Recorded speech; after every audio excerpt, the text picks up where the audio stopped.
Assalamualaikum galo-galo. Apa kabar budak lawang Palembang? Aman? Sehat terus yo. Rangkuman kabar kriminal sepekan ke belakang bakal akan sampai ke di sini. Tapi sebelumnya jangan lupa untuk like, subscribe dan klik lonceng channel kita. Jadi selalu dapat update info terbaru. Oke, tak nunggu lama, tonton sampai habis biar tak salah paham. Ini dia kasus kita pertama.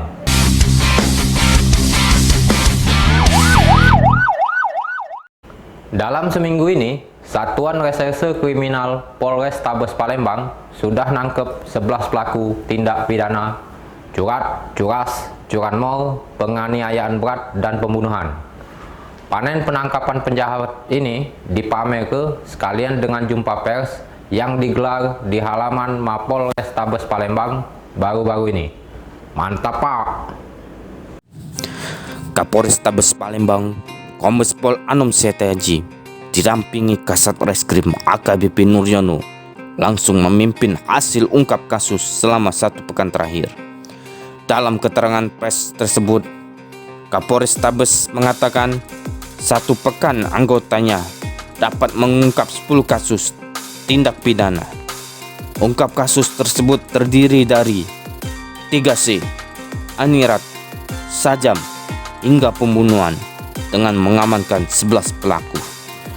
Lebih jauh kata Kombes Pol Anom, banyaknya pengungkapan kasus adalah bukti kehadiran polisi di tengah masyarakat yang selalu berusaha untuk memberikan keamanan dan kenyamanan kepada masyarakat.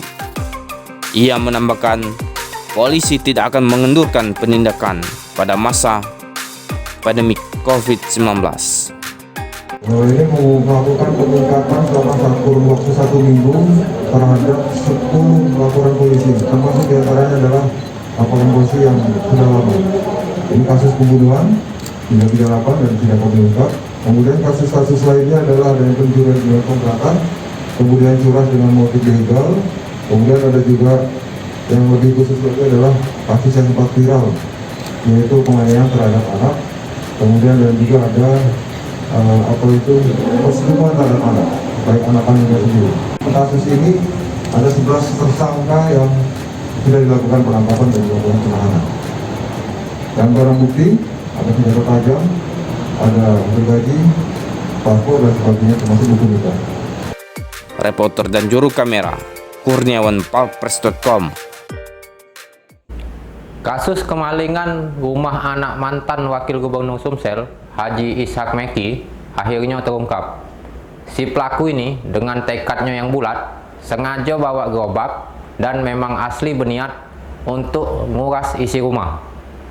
Barang dan bahkan material rumah yang ditinggal kosong oleh pemilik rumah ludes dak bersisa. Lapang ya, ketangkep.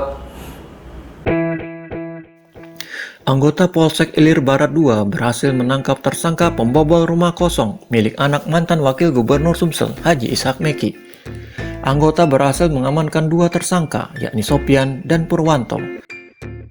Kapolsek IB2 AKP M. Ihsan mengatakan pelaku merupakan spesialis pembobol rumah kosong.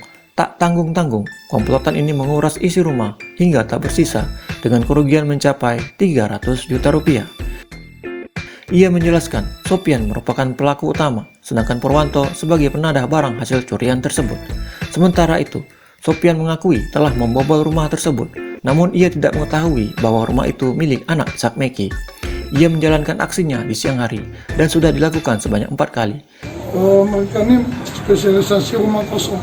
Bila ada rumah kosong yang kelihatan tidak ada penghuni, dia akan ngambil barang-barang di situ, baik kusen-kusennya yang dipikir mereka bisa dijual, bisa mendapatkan keuntungan bagi mereka.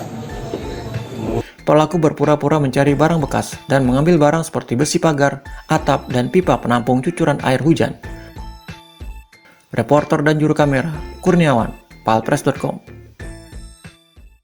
Anggota Satres Narkoba Polres Banyuasin berhasil nangkap kurir sabu dengan berat lebih dari 300-an gram. Namanya M. Tang.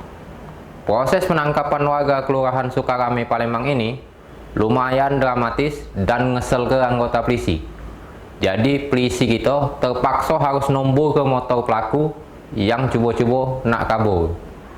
Dan pelaku juga sempat membuang kantong plastik yang berisi sabu, tapi ketahuan sama polisi. Ngapalah bandit ini tidak mati baik pas ditombor Muhammad Tang harus bisa pasrah saat diamankan Polres Banyuasin. Warga Kelurahan Sukarami ini kedapatan membawa sabu seberat 305,65 gram. Kapolres Banyuasin AKBP Dani Sianipar mengatakan, penangkapan tersangka setelah mendapatkan informasi akan ada peredaran narkoba. Setelah dilakukan penyidikan, akhirnya anggota berhasil menemukan tersangka kurir sabu ini. Sementara itu, Kasat Narkoba Polres Banyuasin AKP Widi mengatakan, tersangka datang menggunakan sepeda motor dengan gerak-gerik yang mencurigakan. Lalu anggota polisi melakukan kejar-kejaran hingga menabrak motor tersangka. Saat di perjalanan, tersangka membuang plastik hitam. Saat dimintai penjelasan terkait kepemilikan sabu tersebut, Muhammad Tang mengakui barang haram itu didapatkannya dari seorang dengan diberi upah 1 juta.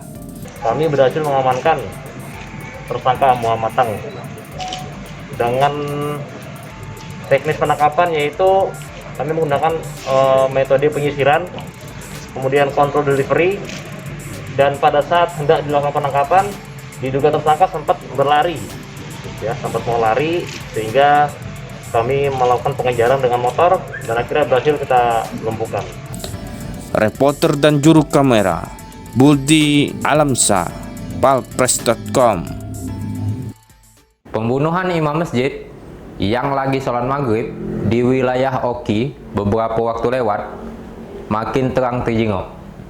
Kasus ini bisa terjadi disebabkan oleh pelaku yang baperan, mudah tersinggung, lantaran dimintai kunci kotak amal oleh korban. Hal ini terungkap dalam rekonstruksi yang digelar Polres Oki belum lama ini. Oh Jang, awak tuh harusnya bisa lebih sabar. Masjid itu tuh bukan pasar. Kecilasan kau sampai ngilang kenyawa. Kasus pembacokan Imam Masjid Muhammad Arif saat sholat maghrib di Kabupaten Oki memasuki tahap rekonstruksi. Rekonstruksi sendiri digelar di Masjid Polres Oki. Dalam rekonstruksi, korban yang diperankan anggota Polres Oki meminta kunci kotak amal kepada tersangka Mayudin yang merupakan bendahara masjid dan juga ketua perlengkapan masjid usai sholat Jumat beberapa waktu yang lalu. Kapolres Oki AKBP Alamsah PLPC mengatakan saat itu tersangka merasa tersinggung dan timbul niat untuk menganiaya korban dengan senjata tajam. Kemudian pelaku mendatangi korban saat sholat maghrib dan membacoknya dengan parang hingga terkapar bersimbah darah. Korban lalu dibawa ke Rumah Sakit Kayu Agung dan dirujuk ke RSMH Palembang hingga akhirnya meninggal dunia. Reporter dan juru kamera Mujianto, palpres.com. Nah, inilah dia cerita dunia kita. Oke coy, jadilah dulu kabar pekan ini. Untuk budak lorong, jangan buat kerok. Palembang aman dimulai dari kamu. Tetap jadi orang baik, terus berbuat baik. Cak mana baik keadaannya? Jangan semelo, mulut sama hati dijago. Wassalamualaikum warahmatullahi wabarakatuh. Salam budak lorong.